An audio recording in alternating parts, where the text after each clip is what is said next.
Good evening, everyone. I'm Jenny Sweeten. I'm a clinical psychologist in the Kansas City area. And right now, you might be able to see a little bit behind me. I'm actually in downtown Brisbane in Australia because I'm giving a workshop tour here. But I wanted to try something a little bit different tonight and make a video answering a really common question that I've been getting from clients for the past couple of years. And I've been getting it more and more, so I wanted to take a minute to try to just answer it to a wider audience, because I think it's something that a lot of us can really relate to. And the question, the way it was posed by a recent client was, is he going to change? Is my romantic partner going to change? And I've been asked this question by both men and women, but recently I've noticed it coming a lot from women, especially with male partners, and wondering if they're going to essentially stop behaviors that are unhealthy or unhelpful to the relationship. So this one client asked me recently, am I foolish for believing that maybe he might change? Am I just foolish for having that faith in him? So let me answer that. The answer is absolutely no. You are not foolish for believing that people are capable of profound changes. And maybe that's just part of me being a clinical psychologist, is that I believe people are capable of change, big change in their life. However, here's the thing. Change requires effort. And we know this because this is essentially just a rule of neuroplasticity. It's a rule of brain change. To change your brain, to change your life, requires sustained effort.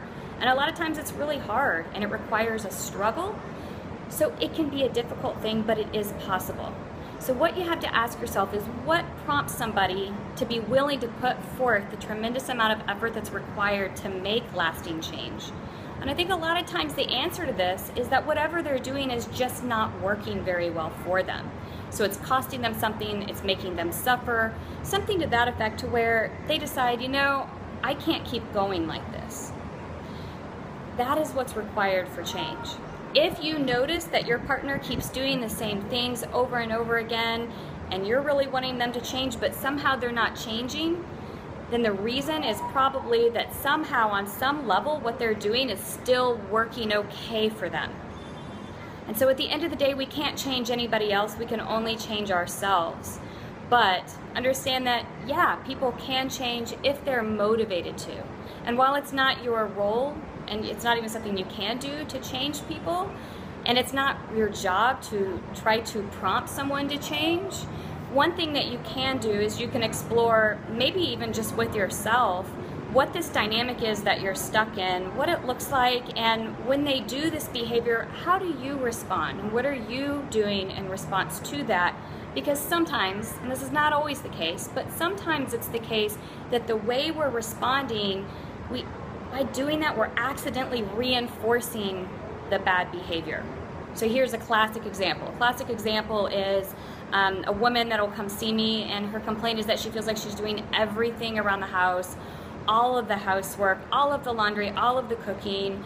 And I ask her to describe how this happens in this dynamic, and what she says is that she will tell her spouse, hey, can you help me? Can you get up? Can you do the dishes? Can you do a load of laundry? But then what happens when the spouse doesn't do that is that she ends up doing it. And so in this case, it's that she keeps doing the things that she's asking her spouse to do, and what that's doing, unintentionally of course, is reinforcing that bad behavior of not helping.